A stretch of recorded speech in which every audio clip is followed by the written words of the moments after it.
राम राम दोस्तों, एक बार फिर आपका स्वागत है कृष्णा क्लासेस के ऑनलाइन प्लेटफॉर्म पर। बच्चों, जो हमारी daily current affair Haryana GK की जो क्लास चल रही है उसमें आपका स्वागत है। बच्चों, हर रोज ये क्लास आप देखिए, इंपॉर्टेंट पॉइंट के नोट कीजिए, बार बार उनको पढ़िए। बार बार पढ़ने से जो चीजें आसान हो जाती हैं, कोई नई चीज है, कोई नया पॉइंट है, उसको जो आप नोट कीजिए। इसके अलावा बच्चों, आपको जो है इन सभी क्वेश्चंस की पीडीएफ भी मिला करेगी। सभी की पीडीएफ जो आपको उपलब्ध हो जाएगी। आपको पता होगा हमारे टेलीग्राम चैनल जो हैं उन पे आपको पीडीएफ इन क्लासेस की, एक तो केसी पब्लिकेशंस के नाम से ये टेलीग्राम चैनल है,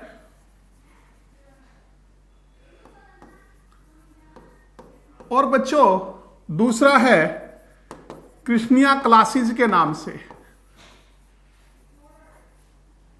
इसमें मटेरियल, स्टडी मटेरियल प्रोवाइड होता है और इसमें क्विज भी चलती है, क्विज चलती इसमें। तो बच्चों ये टेलीग्राम चैनल आप ज्वाइन कर लीजिए, और जो हर रोज का आपका करंट अफेयर की जो क्लास है उसकी पीडीएफ जो है वो इसमें आपको मिलनी शुरू हो जाएगी।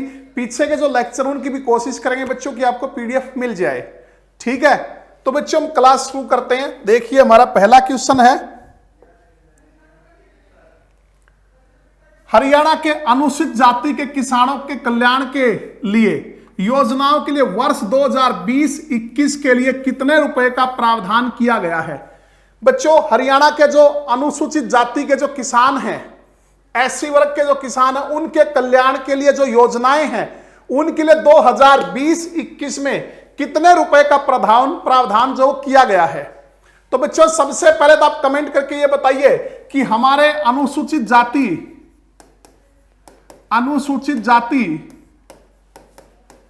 एवं पिछड़ा वर्ग, अनुसूचित जाति एवं पिछड़ा वर्ग जो है यह मंत्रालय किसके पास है, इसके मंत्री कौन है। अनुसूचित जाति एवं पिछड़ा वर्ग जो है इससे संबंधित मंत्रालय किसके पास है, या इसके संबंधित जो मंत्री हैं वो हमारे कौन हैं।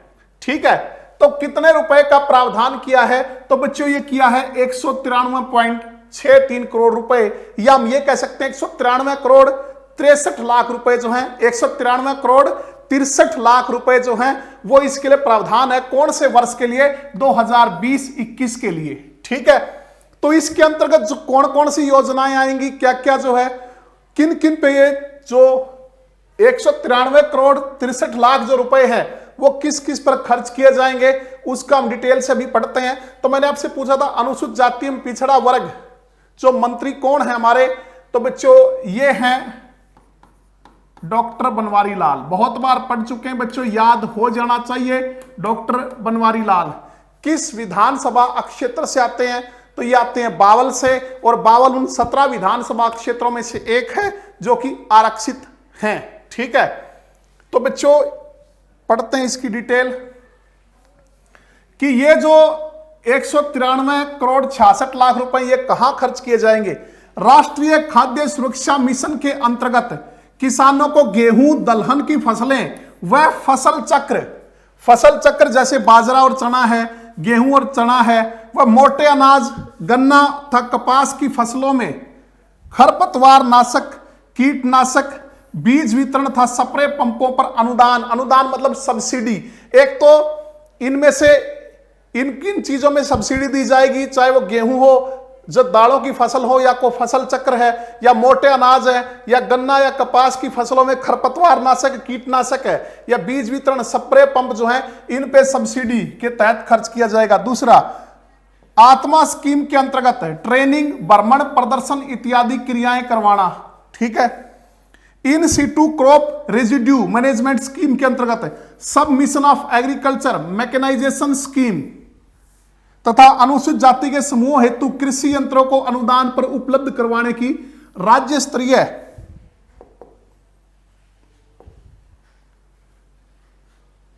अनुदान उपलब्ध करवाने की जो राज्य स्तरीय योजना है उसके तहत कृषि यंत्रों पर 50% का अनुदान, जो कृषि से रिलेटेड जो यंत्र है उन पे 50% की सब्सिडी मृदा स्वास्थ्य कार्ड लाभ या फसल बीमा योजना।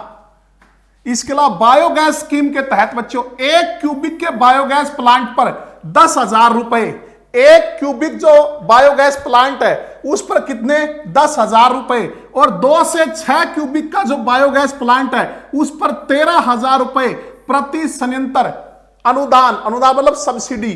तो ये बच्चे बड़ा इंपॉर्टेंट है। अनुसूचित जाति के जो योजनाएं हैं कल्याण के लिए किसानों की, उसमें बायोगैस स्कीम के तहत 1 क्यूबिक का अगर बायोगैस प्लांट है तो कितने रुपए की सब्सिडी, 10,000 रुपए की, और अगर 2 से 6 क्यूबिक का बायोगैस प्लांट है तो उस पर 13,000 रुपए जो है वो सब्सिडी दी जाएगी। भूमिगत पाइपलाइन स्कीम, फव्वारा संयंत्र प्रणाली और टपका सिंचाई योजनाओं के अंतर्गत किसी भी सिंचाई प्रणाली पर कुल खर्च का 85% क्या होगा, सब्सिडी होगी। एल्यूमिनियम आधारित सूक्ष्म सिंचाई प्रणाली पर अनुसूचित जाति किसानों को कुल खर्च का अधिकतम 28,650 रुपए का लाभ। इसके अलावा राष्ट्रीय कृषि विकास योजना के अंतर्गत अनुसूचित जाति आबादी वाले गांवों में जल सिंचन संरचनाओं का निर्माण तथा हल्दी प्रसंस्करण इकाई की स्थापना करके उसके माध्यम से अनुसूचित जाति के किसानों को आत्मनिर्भर बनाने के लिए प्रशिक्षण देना। तो ये सारी चीजें जो हैं इन चीजों पर ध्यान दिया जाएगा। जो 193 करोड़ 63 लाख की जो राशि का प्रावधान किया गया है साल 2020-21 के लिए, ठीक है। तो बच्चों हमारे अनुसूचित जाति एवं पिछड़ा वर्ग के मंत्री कौन है, डॉक्टर बनवारी लाल, बावल विधानसभा क्षेत्र से। तो नेक्स्ट क्वेश्चन देखिए बच्चों, रोहतक की तर्ज पर प्रदेश के किन और शहरों में रेलवे एलिवेटेड ट्रैक के निर्माण को मंजूरी मिल गई है। बच्चों अभी हमने पढ़ा था पिछली कक्षाओं में कि देश का पहला एलिवेटेड रेलवे ट्रैक वो कहां बनाया जा रहा है, तो हमारे रोहतक में। देश का इनकी भारत का पहला एलिवेटेड रेलवे ट्रैक कहां बनाया जा रहा है, तो रोहतक में। वो लगभग बन के तैयार है, लगभग अभी उसका सफल प्रारंभिक चरण का सफल ट्रायल भी हुआ था। अब उसके सफल से, उस ट्रायल के सफल होने से इतने उत्साहित हमारी सरकार कि 2 और नगरों को एलिवेटेड ट्रैक जो है बनाने की मंजूरी जो है वो दे दी गई है। तो वो 2 कौन से हैं बच्चों, तो वो है कुरुक्षेत्र और कैथल। कुरुक्षेत्र और कैथल बच्चों, ठीक है। तो बच्चों कुरुक्षेत्र जिसे धर्म नगरी कहा जाता है, कुरुक्षेत्र का उपनाम है धर्म नगरी या सिटी ऑफ पार्क्स, क्योंकि यहां जो है हर्षोत्तम, पुरुषोत्तम, ये जो नरोत्तम, ये पार्कों के नाम हैं, बहुत अच्छे अच्छे पार्क्स हैं। इसके अलावा बच्चों वैदिक सभ्यता का पालना कहा जाता है कुरुक्षेत्र, वैदिक सभ्यता का पालना कहलाता कुरुक्षेत्र।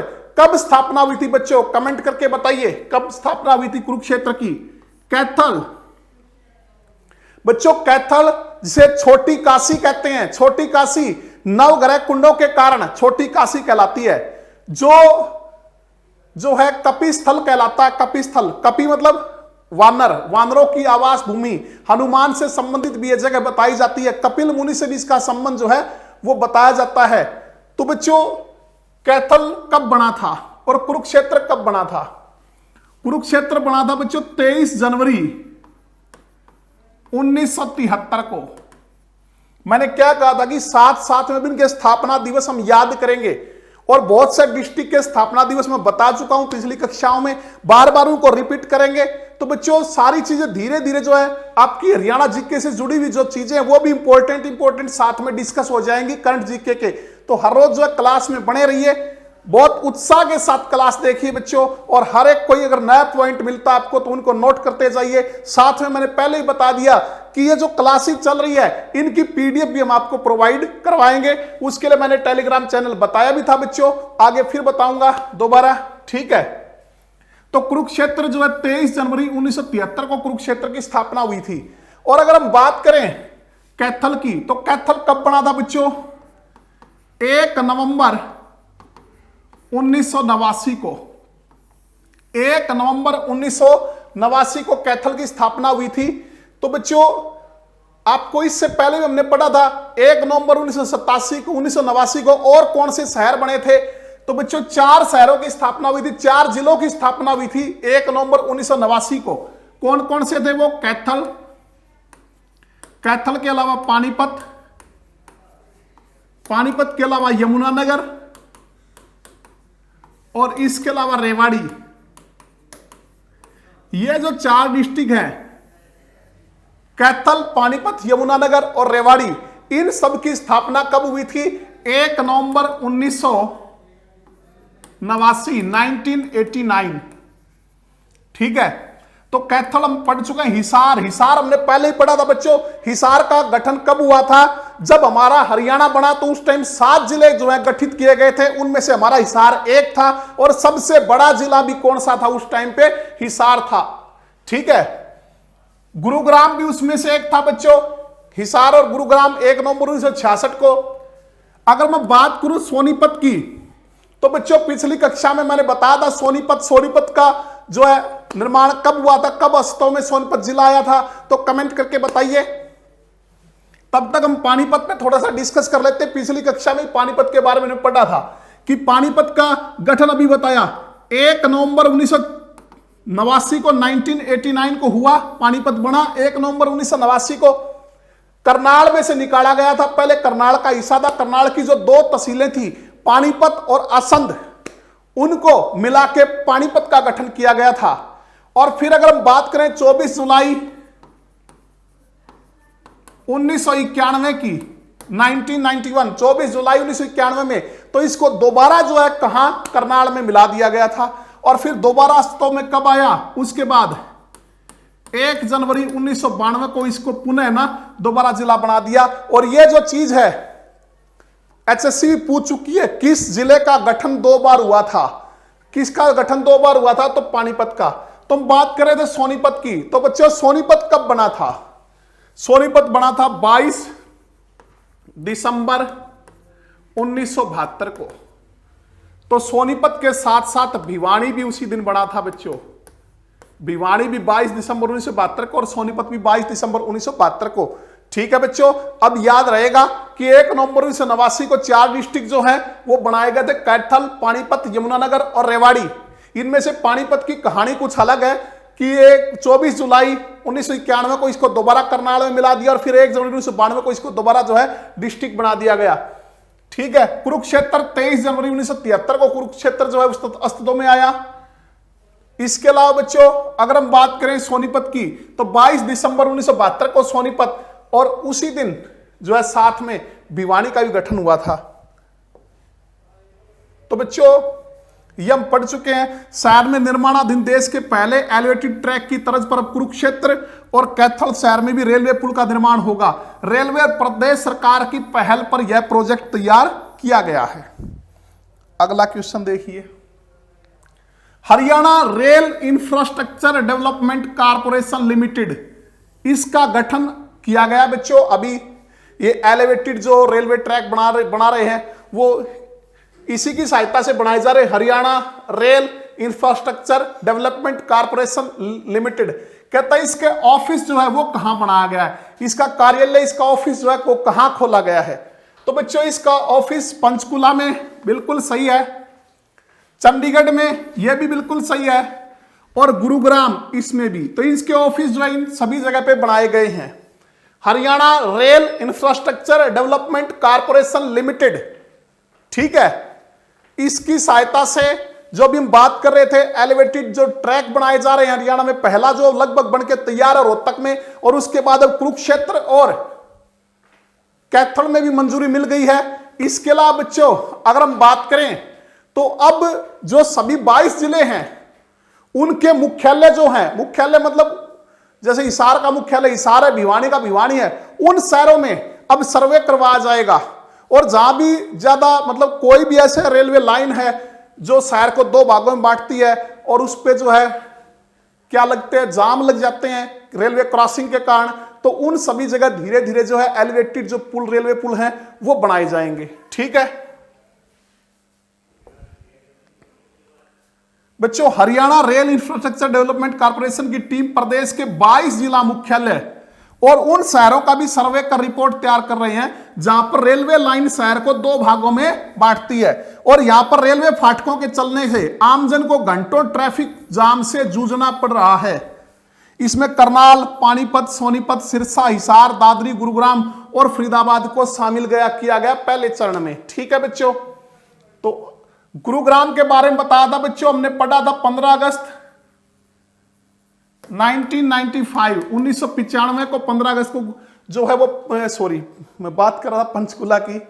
गुरुग्राम तो 1 नवंबर 1966 को उन 7 जिलों में शामिल था बच्चों जो हरियाणा के गठन के समय जो है बनाए गए थे। बात कर रहा हूं पंचकुला की। पंचकुला 15 अगस्त 1995 को अस्तित्व में आया था और चंडीगढ़ एक केंद्र शासित प्रदेश होने के अलावा हमारी क्या है, राजधानी भी है चंडीगढ़, जिसको द सिटी ब्यूटीफुल या द ब्यूटीफुल सिटी के नाम से जाना जाता है।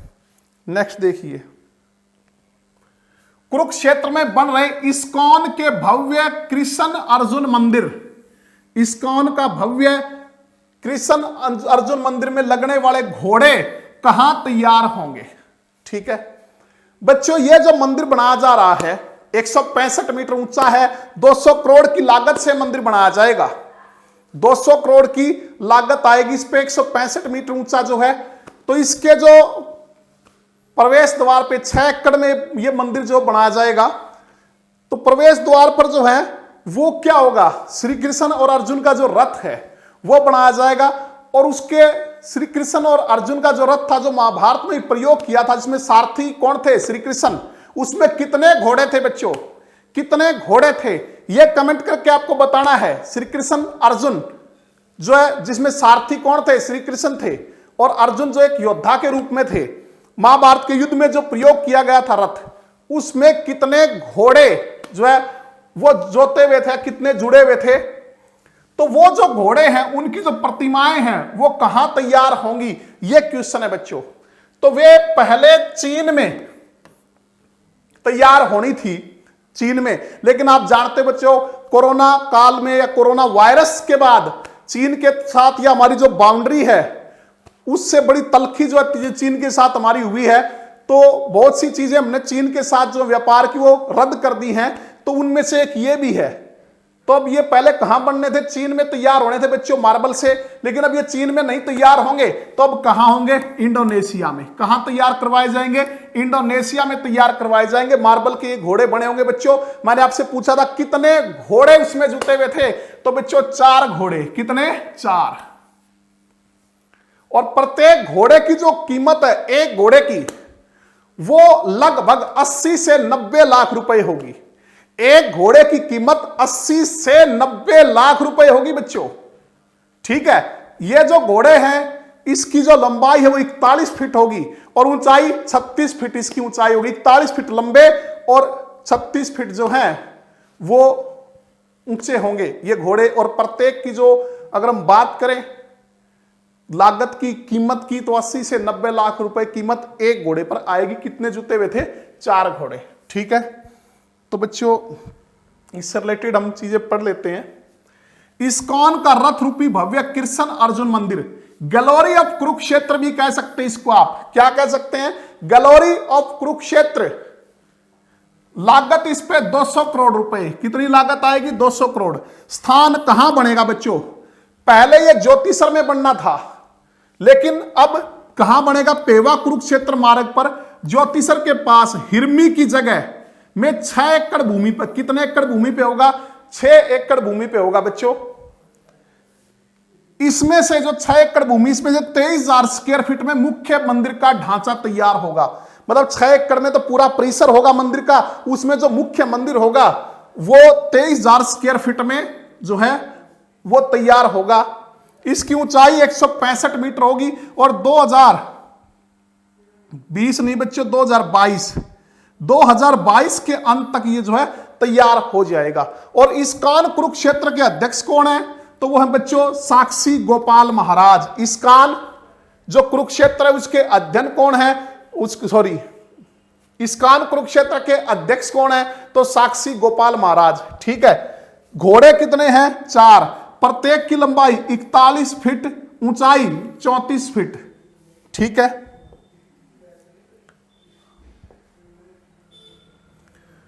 बच्चों हम बात कर रहे हैं अन्य मंदिर, वहां और भी बहुत अच्छे अच्छे मंदिर हैं बच्चों, उनका भी हम जिक्र साथ में कर लेते हैं, क्योंकि धर्म नगरी कहलाता है, तीर्थों की नगरी जो है वो कहलाता है, वैदिक सभ्यता का पालना कहलाता हमारा कुरुक्षेत्र।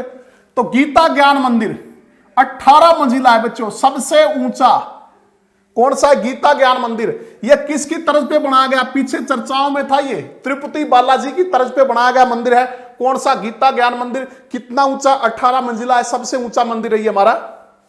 इसके अलावा भारत माता मंदिर, भारत माता का मंदिर भी 5 एकड़ भूमि पर कुरुक्षेत्र में बनेगा। कृष्ण अर्जुन कांस्य रथ, कृष्ण अर्जुन का कांसी का जो रथ है, कांस्य रथ, यह विश्व का सबसे भव्य श्री कृष्ण अर्जुन कांस्य रथ है, सबसे बड़ा विश्व में श्री कृष्ण अर्जुन कांस्य रथ है ये। इस रथ का निर्माण किसने किया? प्रसिद्ध मूर्तिकार राम सुतार ने। यह भी ध्यान रखना कि जो कृष्ण अर्जुन कांस्य रथ है उसके मूर्तिकार कौन थे, उसका निर्माण किसने किया? प्रसिद्ध मूर्तिकार राम सुतार ने इसका निर्माण किया, और इस पे 2.5 करोड़ रुपए की लागत आई। और इसकी ऊंचाई जो है, हम किसकी बात कर रहे हैं? कृष्ण अर्जुन कांस्य रथ की। इसकी ऊंचाई कितनी है बच्चों? वो 20 फीट है, रथ बेस से लगभग 20 फीट ऊंचा है बच्चों ये, ठीक है। इसके अलावा बच्चों और भी बहुत से मंदिर हैं यहां, जैसे आपने पढ़ा होगा दुख बंजेश्वर मंदिर है। दुख बंजेश्वर जो है वो मंदिर कहां है? कुरुक्षेत्र में। इसके अलावा नारायण मंदिर जो है वो कहां है? कुरुक्षेत्र में। नारायण मंदिर भी कुरुक्षेत्र में है। देवी नारायण मंदिर जो है वो कहां है? वो भी कुरुक्षेत्र में बच्चों, ठीक है। इसके अलावा बच्चों देवी कूप मंदिर, भद्रकाली देवी कूप मंदिर, वो भी कहां है? कुरुक्षेत्र में, ठीक है। तो जो स्थानेश्वर महादेव मंदिर, बहुत बार आता है क्वेश्चन, स्थानेश्वर महादेव मंदिर कहां है? कुरुक्षेत्र में। सर्वेश्वर महादेव मंदिर कहां है? कुरुक्षेत्र में, ठीक है। दुख बंजेश्वर मंदिर है कुरुक्षेत्र में। इसके अलावा बच्चों नारायण मंदिर कहां है? कुरुक्षेत्र में, ठीक है। इसके अलावा लक्ष्मी नारायण मंदिर कहां है? कुरुक्षेत्र में। सर्वेश्वर महादेव मंदिर कहां है? कुरुक्षेत्र में। सर्वेश्वर महादेव मंदिर कहां है? कुरुक्षेत्र में, ठीक है। और ये तो हाल ही में जो चर्चा में है उन मंदिरों की बात है, तो हम बात कर रहे थे करंट की, तो इसलिए गीता ज्ञान मंदिर 18 मंजिला मंदिर है बच्चों, तिरुपति बालाजी की तर्ज पे बनाया गया है।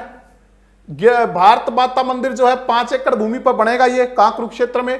कृष्ण अर्जुन कांस्य रथ विश्व का सबसे भव्य श्री कृष्ण अर्जुन कांस्य रथ है, इसका निर्माण प्रसिद्ध मूर्तिकार राम सुतार ने किया, और लागत इस पे 2.5 करोड़ रुपए की आई, और इसकी ऊंचाई जो है वो लगभग कितनी है? 20 फीट ऊंची। इसके अलावा बिड़ला मंदिर बच्चों, जो पहले गीता मंदिर के नाम से जाना जाता था, बिड़ला मंदिर, वो भी कहां स्थित है बच्चों? वो भी कुरुक्षेत्र में स्थित है। इसके अलावा बच्चों मैं बात कर रहा था, ये जो हम क्वेश्चन कर रहे हैं इन सब की पीडीएफ जो है वो आपको प्रोवाइड हो जाएगी। आप जो है केसी पब्लिकेशंस टेलीग्राम चैनल जो है, इसके अलावा कृष्णा क्लासेज, ये टेलीग्राम चैनल जो है आप ज्वाइन कर लीजिए। आपको जो है जितने लेक्चर कोशिश करेंगे जो पीछे वाले लेक्चर उनकी पीडीएफ आपको मिल जाए, और यहां से आगे जो आपको करंट अफेयर की जो डेली पीडीएफ है वो मिलती रहेगी, ठीक है। तो नेक्स्ट क्वेश्चन पे चलते हैं। किस विश्वविद्यालय के शोधार्थी नेहा और डॉक्टर प्रदीप सिंह ने नाभिकीय फ्यूजन पर आधारित शोध को विश्व के बड़े देशों के वैज्ञानिकों ने भी सराहा है? तो बच्चों हाल ही में हमारे प्रदेश की एक यूनिवर्सिटी, वहां के associate professor doctor Pradeep Singh और शोधार्थी जो है नेहा, उन्होंने नाभिकीय फ्यूजन आप समझते हो बच्चों, फ्यूजन होता है संलयन। नाभिकीय संलयन बहुत बार आपने साइंस में पढ़ा होगा कि सूर्य की ऊर्जा का स्रोत क्या है, सूर्य की ऊर्जा का स्रोत क्या है, तो आप हमेशा पढ़ते हो नाभिकीय संलयन अभिक्रिया, जिसमें कि एक हल्का जो नाभिक है, इसमें 2 जो हल्के नाभिक है वो आपस में जुड़ के एक भारी नाभिक का निर्माण करते हैं, और बहुत बड़ी मात्रा में जो है वो क्या निकलती है, उसमें एनर्जी, ऊर्जा निकलती है। और हाइड्रोजन बम भी इसी नाभिकीय संलयन अभिक्रिया पर आधारित है। हाइड्रोजन बम जो है वो नाभिकीय संलयन अभिक्रिया पर ही आधारित है बच्चों। तो अभी हाल ही में क्या हुआ, हमारे एक यूनिवर्सिटी के जो एसोसिएट प्रोफेसर हैं डॉक्टर प्रदीप सिंह और शोधार्थी जो नेहा है, उन्होंने नाभ के फ्यूजन पे आधारित एक शोध किया, एक रिसर्च किया, और ऐसी रिसर्च की है कि विश्व के बड़े देशों के वैज्ञानिकों ने भी उसे सराहा है। तो वो किस यूनिवर्सिटी के हैं वो? तो वो है बच्चों DCRUST। DCRUST Deenbandhu Chaudhary Chhoturam university of science and technology. Deenbandhu Chhoturam university of science and technology. तो बच्चों कमेंट करके बताइए ये यूनिवर्सिटी कहां है? Deenbandhu Chhoturam university of science and technology university कहां स्थित है? ठीक है बच्चों, कब बनी थी ये? 6 जून 2006 को। 6 जून 2006 को जो है इसको यूनिवर्सिटी का दर्जा दिया गया था। इससे पहले गवर्नमेंट इंजीनियरिंग कॉलेज था। पहले क्या था? गवर्नमेंट इंजीनियरिंग कॉलेज था, और 6 जून 2006 को इसको यूनिवर्सिटी का जो है वो दर्जा दिया गया। ठीक है, और इसके अगर हम बात करें इसके वीसी, तो इसके वीसी कौन है बच्चों? Doctor RP Dahiya. Doctor RP Dahiya इसके जो वीसी हैं डॉक्टर RP दहिया हैं। तो बच्चों कहां स्थित है ये यूनिवर्सिटी? ये है मुरथल में। कहां है? मुरथल में। और मुरथल कहां है बच्चों? सोनीपत में। तो मुरथल सोनीपत में यूनिवर्सिटी जो है वो स्थित है। अगर बच्चों हम बात करें GJUST Guru Jambheshwar university of science and technology. Guru Jambheshwar university of science and technology ये कहां है बच्चों? ये हिसार में है। कब स्थापित हुई थी? ये हुई थी 20 अक्टूबर 1995 1995 को। इसके जो वीसी हैं, इसके वीसी कौन है बच्चों? इसके VC professor Tankeshwar. Professor Tankeshwar इसके वीसी हैं। बच्चों यूनिवर्सिटी की स्थापना भी हम बहुत बार कर चुके हैं, उनके वीसी भी। तो ये सारी चीजें आप नोट करते जाइए, बिल्कुल आसान हो जाएंगी, बार बार लगातार आप इनको अगर पढ़ोगे तो। और अगर हम बात करें JCBUST, ये भी हाल ही में पिछली कक्षाओं में हमने इसका जिक्र किया था। ये J C Bose university of science and technology ये कहां स्थित है बच्चों? तो ये फरीदाबाद में है। कहां है? फरीदाबाद में। तो अगर हम इसकी बात करें, यह भी 1969 में एक कॉलेज के रूप में स्टार्ट हुई थी। फिर 2009 में इसको यूनिवर्सिटी का दर्जा दिया गया। और बात करें उसके बाद 2018 की, तो 2018 में इसका नाम बदल के, पहले इसका नाम क्या था यह भी हम पढ़ चुके हैं बच्चों। पहले इसका नाम क्या था पिछली कक्षा में, वो आप कमेंट करके बताना। आपको पिछली कक्षा में इसका नाम आया था, पहले नाम क्या था मैंने बताया था। तो 1996 में एक कॉलेज के रूप में स्टार्ट हुई, 2009 में इसको यूनिवर्सिटी का दर्जा मिला, और 2018 में फिर इसका नाम बदल के JC Bose, Jagdish Chandra Bose university of science and technology कर दिया गया। अगर हम बात करें इसके वीसी कौन हैं, तो इसके वीसी हैं प्रोफेसर दिनेश कुमार। प्रोफेसर दिनेश कुमार जो हैं इसके वीसी हैं बच्चों। ठीक है, तो इससे रिलेटेड DCRUST मुरथल में भौतिक के associate assistant professor doctor Pradeep Singh ने नाभिकीय सैलन पर शोध कार्य किया, जो स्वयं कम ऊर्जा से बंधे हुए हैं। ठीक है, इनका सैलन कम ऊर्जा पर भी संभव है। बच्चों पहले क्या था? पहले यह माना जाता था कि जो सैलन है वो कम ऊर्जा पर संभव नहीं है। तो इनके शोध के बाद इन्होंने ऐसा शोध किया, इसलिए बड़े देशों के वैज्ञानिकों ने भी सराहा है। इन्होंने ये बताया कि सैलन जो वो कम ऊर्जा पर भी संभव है। ठीक है, तो बच्चों चलते हैं नेक्स्ट क्वेश्चन पे, हो जाएगा।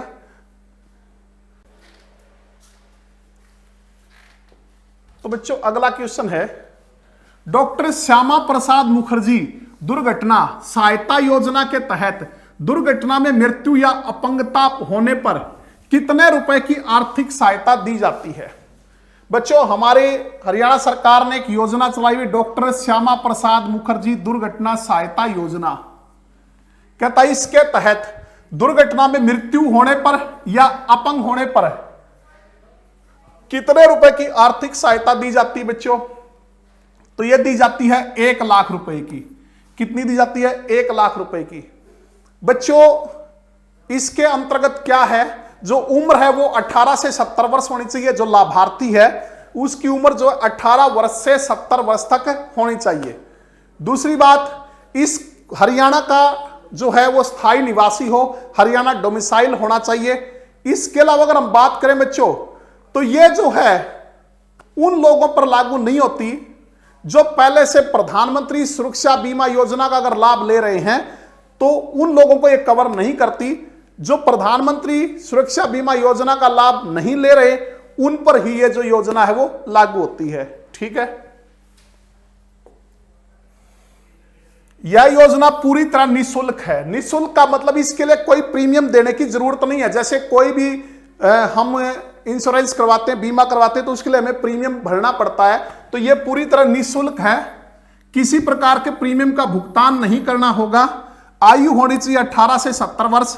प्रधानमंत्री सुरक्षा योजना के तहत आने वाले केस इस योजना में कवर नहीं होंगे। जो प्रधानमंत्री सुरक्षा योजना के तहत आने वाले केस जो हैं वो ये कवर नहीं करती बच्चों।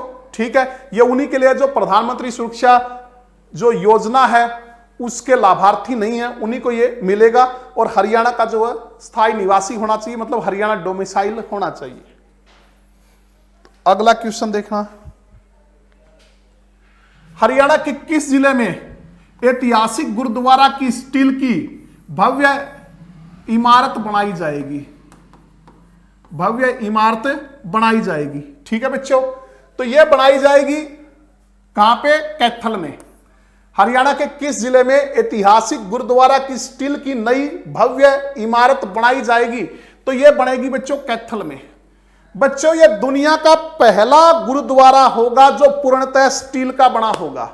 विश्व का पहला गुरुद्वारा जो पूरी तरह किससे बना होगा? स्टील से बना होगा। ऐसा दुनिया का पहला गुरुद्वारा होगा। कहते हैं बच्चों, दुबई में एक गुरुद्वारा है जो स्टील से बना हुआ है। कहां पर है? दुबई में। जो किससे बना हुआ है? स्टील से। लेकिन यह पूर्णतः स्टील से नहीं बना हुआ, पूरा का पूरा यह स्टील का नहीं बना हुआ। ठीक है, अब दुनिया का पहला ऐसा गुरुद्वारा जो पूर्णतः स्टील का बना होगा वो हमारे भारत में बनाया जाएगा, हमारे हरियाणा में। और हरियाणा के कहां? कैथल में बनाया जाएगा बच्चों।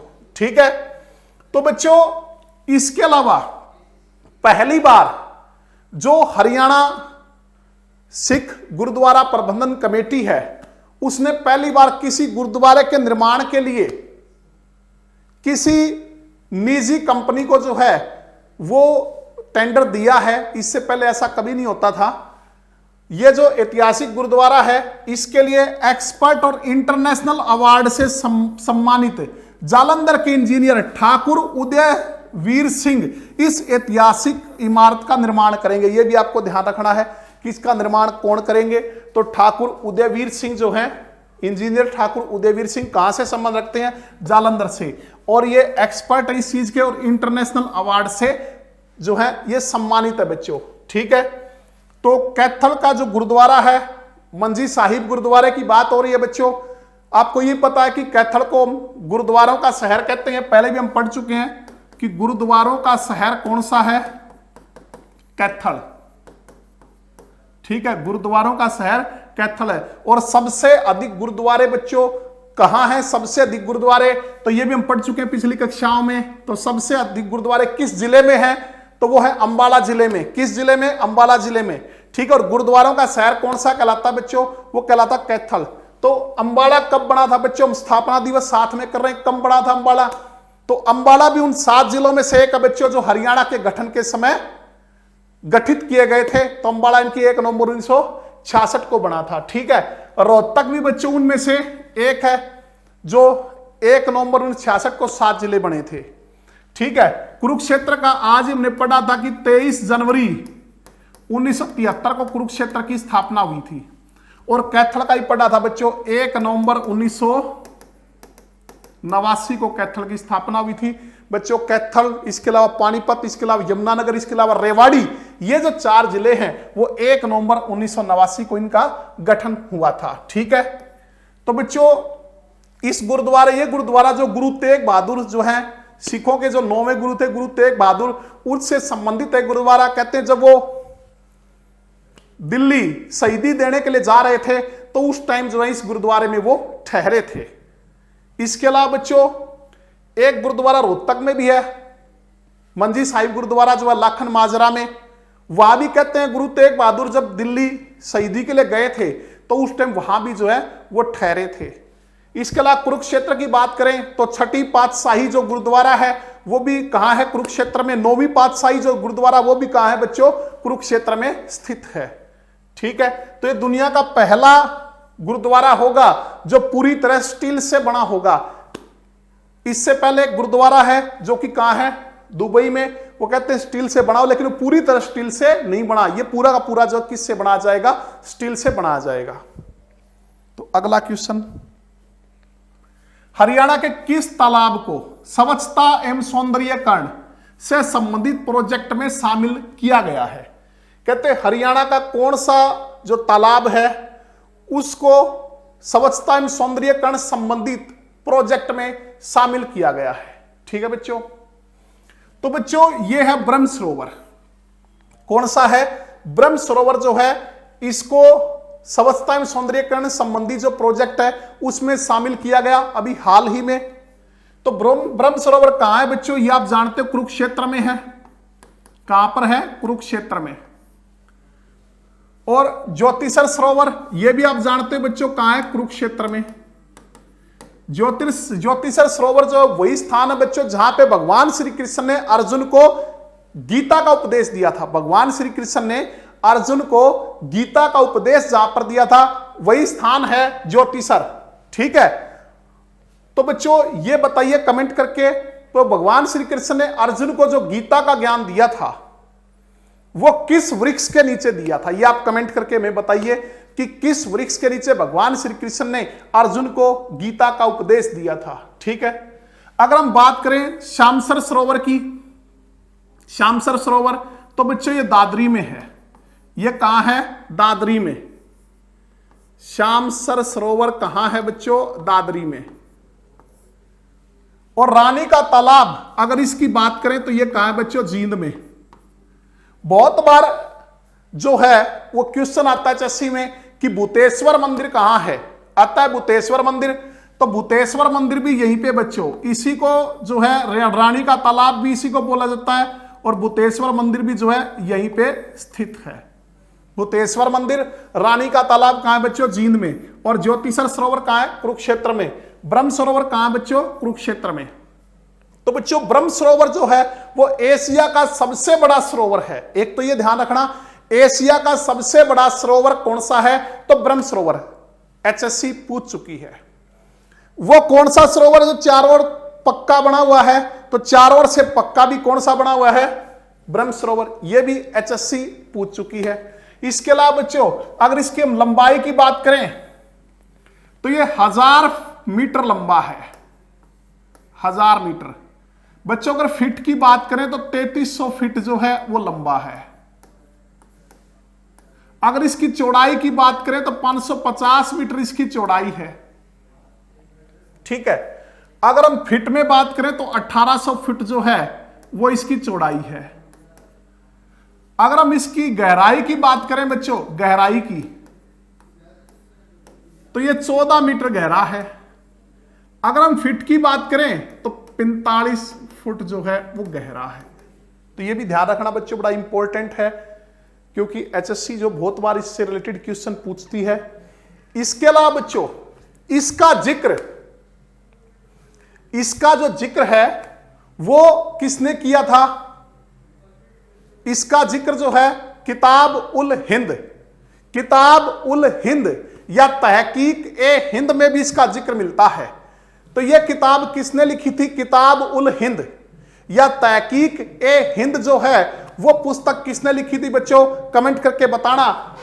उसमें भी ब्रह्म सरोवर का जिक्र मिलता है। ठीक है, और बच्चों इस बुक में यह भी जिक्र मिलता है कि आपने पढ़ा होगा कि हमारा जो सिरसा क्षेत्र है उस टाइम वहां पे लाल चावल पाया जाता था, लाल चावल की खेती होती थी। यह भी किताब उल हिंद में या तहकीक एक हिंद में जो है वो लिखा हुआ है। तो आपको कमेंट करके बताना कि ये किताब जो है वो किसने लिखी थी। ठीक है, इसके अलावा अबुल फजल ने भी इसका जिक्र किया है। अबुल फजल, बच्चों अबुल फजल तो आपको याद होगा, अकबर के 9 रत्नों में से एक है अबुल फजल। अकबर के जो 9 रत्न थे उनमें से एक है अबुल फजल, जो है जिसने अकबरनामा लिखा था। क्या लिखा था? अकबरनामा। उसने ब्रह्म सरोवर को किसकी संज्ञा दी थी? यह भी आप कमेंट करके बताइए। यह क्वेश्चन भी बड़ा इंपॉर्टेंट एचएससी पूछ चुकी है कि अबुल फजल जो अकबर के 9 रत्नों में एक था जिसने अकबरनामा लिखी थी, उसने ब्रह्म सरोवर को किसकी संज्ञा दी थी? ठीक है, तो बच्चों हम बात ब्रह्म सरोवर की कर रहे हैं।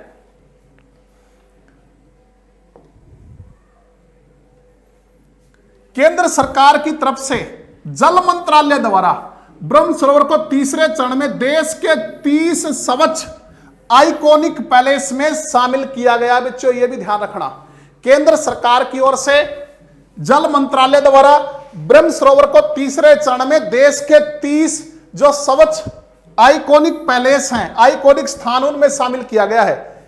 इसके तहत ब्रह्म सरोवर को इंटरनेशनल स्वच्छता मापदंडों के अनुसार स्वच्छ एवं सौंदर्यीकरण किया जाएगा।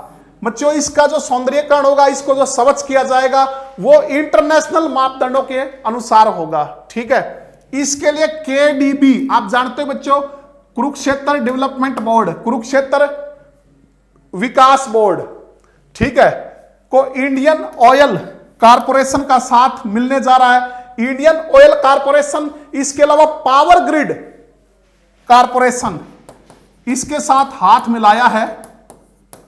पावर ग्रिड जो कारपोरेशन है वो मिलकर इसका सौंदर्यीकरण जो है वो करेंगे। तो बच्चों मैंने आपसे क्या पूछा था कि ब्रह्म सरोवर जो है कहां है? कुरुक्षेत्र में। और इसमें कौन सी किताब में भी इसका जिक्र मिलता है? किताब उल हिंद या तहकीक ए हिंद में भी इसका जिक्र जो है वो मिलता है बच्चों। और ये किसके द्वारा लिखी गई थी ये मैंने पूछा था, तो ये अल बरूनी के द्वारा। किसके द्वारा? अल बरूनी, जो प्रसिद्ध इतिहासकार था, जो कि मोहम्मद जो गजनवी था उसके साथ भारत आया था। और दूसरा क्वेश्चन मैंने आपसे ये पूछा था कि अबुल फजल जो है उसने ब्रह्म सरोवर को किसकी संज्ञा दी है? तो वो दी है बच्चों मिनिएचर ओशियन, जिसको आप हिंदी में कह सकते हो लघु रूप महासागर। लघु रूप महासागर बच्चों महासागर के समान जो है इसका महत्व बताएगा। हमारे पुराणों में जो है इसका बड़ा अच्छा जिक्र है। कहते हैं ब्रह्मा से रिलेटेड बना देता है ब्रह्म सरोवर। कहते हैं ब्रह्मा ने इसी जगह पे यज्ञ करके जो है ब्रह्मांड का निर्माण किया था। यहां जो है सरोवर बनाया और इसी जगह यज्ञ किया और ब्रह्मांड का निर्माण किया। कुछ लोग ये कहते हैं कि जो कौरव और पांडवों के जो पूर्वज थे राजा कुरु, उन्होंने इसका निर्माण जो है वो किया था। ठीक है, तो बहुत बहुत बहुत ज्यादा शुभ माना जाता है इसमें स्नान करना। खास करके जो सूर्य ग्रहण के अवसर पे लाखों जो लोग हैं वो इसमें स्नान करते हैं। अश्वमेध यज्ञ करने के समान भी कहते हैं, इसमें पुण्य मिलता है इसमें स्नान करने से। तो हम बात कर रहे थे इसको ब्रह्म सरोवर को अबुल फजल ने किसकी संज्ञा दी है? मिनिएचर ओशियन या हिंदी में कह सकते हैं लघु रूप महासागर की संज्ञा है वो जो दी है। ठीक है बच्चों, नेक्स्ट क्वेश्चन है, हाल ही में किस अभिनेता ने हरियाणा के कोटी गांव के बच्चों को मोबाइल फोन भेंट किए हैं? बच्चों सबसे पहले तो आप ये पढ़ो कि कोटी गांव है कहां। तो बच्चों ये कोटी गांव है मोरनी की पहाड़ियों में। मोरनी जो पहाड़ियां हैं उनमें स्थित है यह कोटी गांव। ठीक है, और मोरनी की पहाड़ियां किसमें? शिवालिक पहाड़ियों में। शिवालिक पहाड़ियों में है मोरनी की पहाड़ियां, और मोरनी की पहाड़ियों में जो है वो है कोटी गांव। तो मोरनी जो है एक जो क्षेत्र है वो थोड़ा सा दुर्लभ जो खंड है। तो वहां पे क्या है कि बच्चे बहुत गरीब हैं। उन बच्चों में लॉकडाउन के दौरान उनकी पढ़ाई जो ऑनलाइन पढ़ाई है उसमें बड़ी बाधा आ रही थी। तो वहां के जो स्कूल के प्रिंसिपल थे पवन जैन, उन्होंने अभिनेता से रिक्वेस्ट की और उस रिक्वेस्ट पे उस अभिनेता ने 14 बच्चों को मोबाइल फोन जो भेंट किए हैं। तो उस अभिनेता का नाम पूछा है, वो कौन है बच्चों, ठीक है। तो बच्चों उनका नाम है रणदीप हुड्डा नहीं, रणदीप हुड्डा नहीं है बच्चों। सतीश कौशिक नहीं है, यशपाल शर्मा भी नहीं है, वो है सोनू सूद। बच्चे आपने देखा लॉकडाउन के दौरान बहुत ज्यादा मशहूर रहे हैं सोनू सूद, गरीबों की बहुत ज्यादा मदद की है सोनू सूद ने। और उसी के तहत जब उनको यह पता चला कि ये बच्चे इतने गरीब, इनके परिवारों के पास फोन भी नहीं है, ठीक है, और इनके कारण की जो ऑनलाइन पढ़ाई है वो प्रभावित हो रही है, तो 14 मोबाइल फोन जो हैं उन्होंने कोटी गांव के बच्चों को जो है वो भेंट किए हैं। और ये कहां है? मोरनी पहाड़ियों में। और आप ये भी जानते हैं बच्चों, हरियाणा का सर्वोच्च शिखर जो है वो कौन सा है और वो कहां है और कितना ऊंचा है, ठीक है। तो हरियाणा का सर्वोच्च शिखर मोरनी की पहाड़ियों में कौन सी चोटी है? करो। एक बार एचएससी ने कारो भी लिख दिया था बच्चों, एचएससी बड़ी गड़बड़ करती है, ध्यान रखना। कौन सी सबसे ऊंची चोटी? करो या कारो। कितनी ऊंची है? 1514 मीटर ऊंची जो है ये चोटी है। तो बच्चों साथ में इन अभिनेताओं की बात कर लेते हैं। तो बच्चों हम बात कर रहे हैं रणदीप हुड्डा की। बॉलीवुड के बड़े स्थापित कलाकार हैं रणदीप हुड्डा। कहां से? रोहतक से। रोहतक के जसिया से संबंध रखते हैं। तो कलाकारों से रिलेटेड क्वेश्चन भी बहुत बार आते हैं, तो आपको ध्यान रखना रणदीप हुड्डा कहां से? जसिया गांव से, रोहतक के, ठीक है। यशपाल शर्मा जो वो हिसार से बच्चों, हिसार से। और यशपाल शर्मा जो है वो मैंने बताया था पिछली वीडियो में, अभी हाल ही में दादा लक्ष्मी चंद जो फिल्म है, दादा लक्ष्मी चंद की जो जीवनी है उन पे आधारित है, उसका निर्माण इन्होंने अभी किया। लॉकडाउन के कारण जो है रिलीज नहीं हुई बच्चों, बड़ी अच्छी फिल्म है। इसके अलावा ये हरियाणवी जो फिल्मों पे बड़ा अच्छा ध्यान दे रहे हैं, हरियाणवी सिनेमा को बहुत आगे तक ले जाने की इनकी इच्छा है। इनसे पहले आपको ध्यान होगा 2015 में एक फिल्म आई थी पगड़ी द ओनर। पगड़ी द ओनर भी किसकी फिल्म थी बच्चों? पगड़ी द ओनर जो है वो यशपाल शर्मा की फिल्म थी, ठीक है। और जो कि हरियाणा में टैक्स फ्री थी।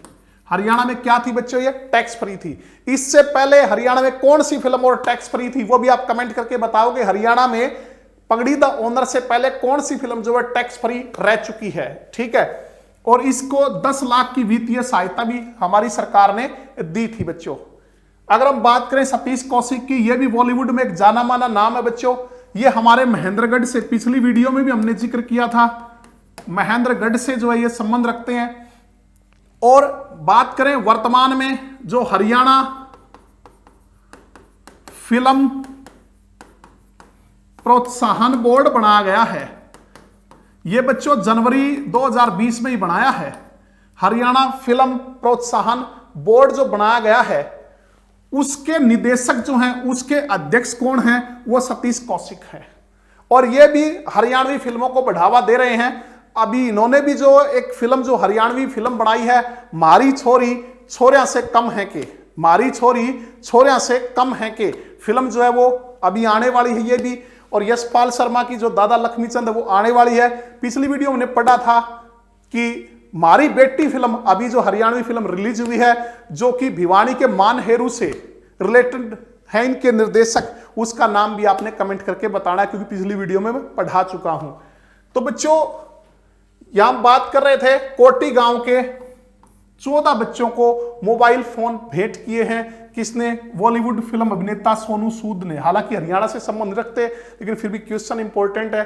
तो हमारा जो सबसे ऊंचा जो शिखर हरियाणा का वो पंचकुला में है, शिवालिक की पहाड़ियों में मोरनी की पहाड़ियां, और मोरनी की पहाड़ियों में स्थान है करो, जिसको कारो भी कहते हैं। कितना ऊंचा है? 1514 मीटर, ठीक है। तो चलते हैं बच्चों अगले क्वेश्चन पे। बच्चों वामन द्वादशी का मेला कहां लगता है? वामन द्वादशी का मेला जो है वो कहां लगता है बच्चों? हाल ही में चर्चा में था मेला, बहुत ज्यादा। क्यों चर्चा में था बच्चों? ये इसलिए चर्चा में था कि ये हर साल जो है वो 3 दिन चलता है मेला। कितने दिन चलता है? 3 दिन चलता है। लेकिन इस साल जो है ये 1 ही दिन चला था ये मेला, क्योंकि कोरोना वायरस के कारण जो वो 1 ही दिन में मेला जो समाप्त कर दिया गया, इसलिए चर्चा में था। तो इसका क्वेश्चन बड़ा इंपॉर्टेंट बनता है। तो वामन द्वादशी का मेला जो है वो कहां लगता है? तो वो लगता है बच्चों अंबाला में। कहां लगता है? अंबाला में लगता है बच्चों, ठीक है। ये भगवान जो विष्णु का एक अवतार था वामन, वामन अवतार लिया था भगवान विष्णु ने। अपने बच्चों कहानियों में पढ़ा होगा, कक्षाओं में पढ़ा होगा कि राजा बलि था, तो उसके सामने जो बड़ा दानी राजा था वो भी भगवान विष्णु ने जो है वो वामन, वामन होता है छोटा यानी कि बोना, बिल्कुल छोटा, उसका रूप धारण करके जो है वो आए थे और उनसे 3 कदम जमीन जो है मांगी थी, 3 कदम। तो तब राजा बलि ने कहा ये सारा भूमंडल आपका, कहीं भी आप 3 जो कदम जमीन ले लीजिए।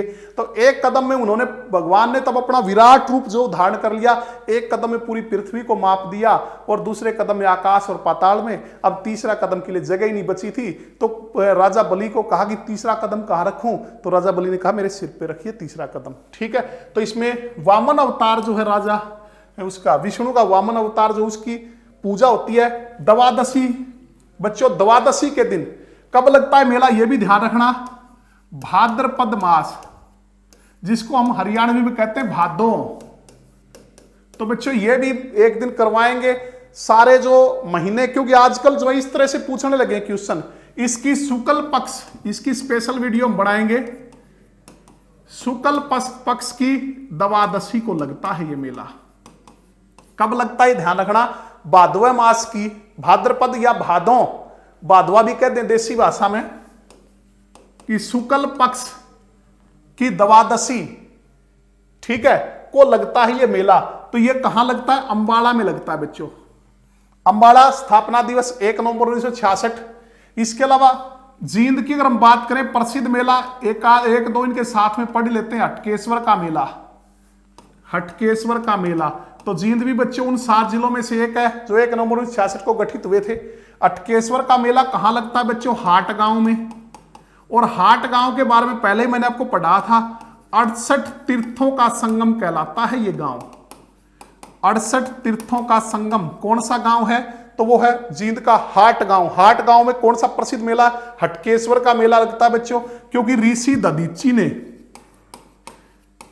अपनी हड्डियां दान की थी इसी स्थान पर, जिससे कि उनसे इंद्र ने वज्र बनाया था। इंद्र को राक्षसों का नाश करने के लिए एक हथियार की जरूरत थी, और वो हथियार जो है वो किसी व्यक्ति की जो हड्डियां उनसे बन सकता था। तो ऋषि दधीची ने जो है अपनी हड्डियां इंद्र को दान कर दी थी, और फिर इंद्र ने वज्र बनाया था। क्या बनाया था, वज्र।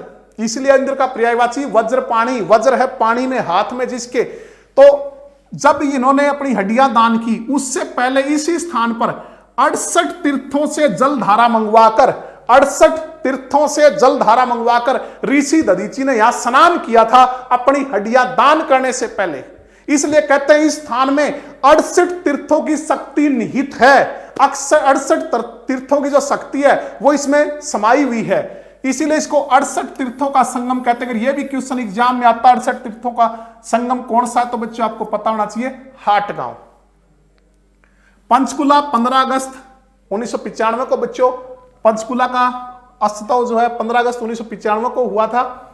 तो पंचकुला में हमने एक तो पिछली वीडियो में पढ़ा था कि पंचकुला में कौन सा मेला लगता है बच्चों, तो वो हमने पढ़ा था जो माता मनसा देवी जो है उसका पंचकुला में मेला लगता है चैत्र मास में, और आश्वज मास में जो नवरात्र उनके टाइम। इसके अलावा पंचकुला के कालका में काली माई का मेला लगता है। पंचकुला के कालका में काली माई का मेला लगता है बच्चों, वो भी नवरात्रों में चैत्र मास और जो आश्वज के नवरात्र हैं उनमें लगता है। बात करें भिवानी की, तो भिवानी कब अस्तित्व में आया था, जिस दिन सोनीपत आया था। कब, 22 दिसंबर 1972 को भिवानी जो है और सोनीपत ये 2 डिस्ट्रिक्ट बनाए गए थे। तो इसमें अगर हम बात करें तो इसके नौरंगाबाद का मेला जो है बड़ा प्रसिद्ध है। नौरंगाबाद में जो मेला लगा भिवानी में लगता है कब, रक्षाबंधन के दिन बाबा खेड़ेवाला जो है उसका मेला लगता है रक्षाबंधन के दिन भिवानी के नौरंगाबाद में। ठीक है, तो बात करते हैं वामन द्वादशी का मेला कहां लगता है, तो बच्चों अंबाला में। क्यों चर्चा में था, क्योंकि अब की बार जो है 1 दिन में समाप्त हो गया था, 3 दिन चलता था। सदी में पहली बार ऐसा हुआ बच्चों, पहली बार। क्यों, 1937 में भी ऐसी सिचुएशन आई थी। 1937 में जब हैजा की बीमारी फैली थी तब भी स्वास्थ्य विभाग ने चेतावनी दी थी इस मेले को ना लगाने की, लेकिन उस टाइम लोगों की धार्मिक भावनाओं को देखते हुए जो है ये रद्द करनी पड़ी थी और मेला जो चला था 3 दिन। तो ऐसा पहली बार हुआ है, किसके कारण? कोरोना के कारण। तो बच्चों कोरोना बड़ा खतरनाक है, घर पे रहिए, सुरक्षित रहिए, मास्क का प्रयोग कीजिए, अपने आप को सैनिटाइज करते रहिए समय समय पर, और इसके अलावा जो है उचित दूरी, सोशल डिस्टेंसिंग का आप जो है वो पूरा ख्याल रखिए। ठीक है कि 3 दिन चलने वाला मेला, कितने दिन चलता था? 3 दिन, सिर्फ 1 दिन में पूरा हो गया। हर साल कंधों पर वामन भगवान के हिंडोले मंदिरों से पुरानी अनाज मंडी तक लेकर जाते थे। पहले क्या होता था हर साल बच्चों कि जो भगवान वामन है, 52 अवतार मैंने जैसे बताया, उसके हिंडोले मंदिरों से निकलते थे और कंधों पर लेकर जाया जाता था। कहां तक? वो अनाज मंडी तक। और पूजा अर्चना के बाद रात को वहीं रखे जाते थे। उसके बाद हिंडोलों को तीसरे दिन नौरंग राय तालाब ले जाता था। कहां पे? फिर नौरंग राय तालाब जाते तीसरे दिन, और जहां तालाब में उनको तैरा दिया जाता था और उसके बाद तालाब की परिक्रमा की जाती थी। पूरा प्रोसेस ये होता था।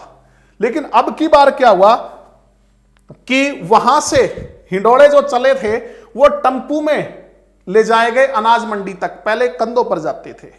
ठीक है, तो इसलिए एक ही दिन में मेला समाप्त कर दिया। 1937 में भी हैजा बीमारी के दौरान मेले का आयोजन नहीं रोका गया था। ठीक है, तो बच्चों ये थी हमारी आज की क्लास। फिर मैं एक बार आपको कहता हूं कि जो ये क्लास है इससे रिलेटेड अगर आपको पीडीएफ चाहिए तो हमारे टेलीग्राम चैनल जो है वो केसी पब्लिकेशंस, जिसमें कि स्टडी मटेरियल दिया जाता है, और जो कृष्णिया क्लासेस जो है ये टेलीग्राम चैनल जो है आप ज्वाइन कीजिए, आपको जो है वो पीडीएफ मिलेगी। और कोशिश करेंगे पिछली कक्षाओं की भी पीडीएफ जो है वो आप तक पहुंचे। तो बच्चों इसके साथ ही मैं आपको यह भी कहना चाहता हूं कि कई बच्चे बार बार ये जो डिमांड कर रहे हैं कि पेड कोर्स, तो बच्चों मैंने आपको पहले ही बताया था, अब थोड़ा सा धैर्य रखिए, क्योंकि हम क्वालिटी से कोई समझौता नहीं करते। पूरी तरह क्वालिटी के साथ, पूरी गुणवत्ता के साथ जल्दी हम जो है वो कोई ना कोई कोर्स जो है अब अनाउंस करने वाले हैं। ठीक है, सितंबर के फर्स्ट वीक में आपको कोई ना कोई कोर्स जो है वो अनाउंस कर दिया जाएगा आपके लिए। सारे कोर्स लेके आएंगे, बस थोड़ा सा धैर्य रखिए, चाहे वो दिल्ली पुलिस का हो, चाहे वो एचएसएससी से संबंधित कोर्स हो या फिर एस्टेट से संबंधित, तो सारे के सारे जो पेड कोर्स हैं वो चलाए जाएंगे। बस थोड़ा सा धैर्य रखिए, सपोर्ट कीजिए, लाइक कीजिए, शेयर कीजिए अगर अच्छी लगे तो। ठीक है बच्चों, और हर रोज इसी तरह अपने टीचर्स को सपोर्ट कीजिए, उनका हौसला बढ़ाइए। तो मिलते हैं बच्चों अगली कक्षा में, तब तक के लिए धन्यवाद।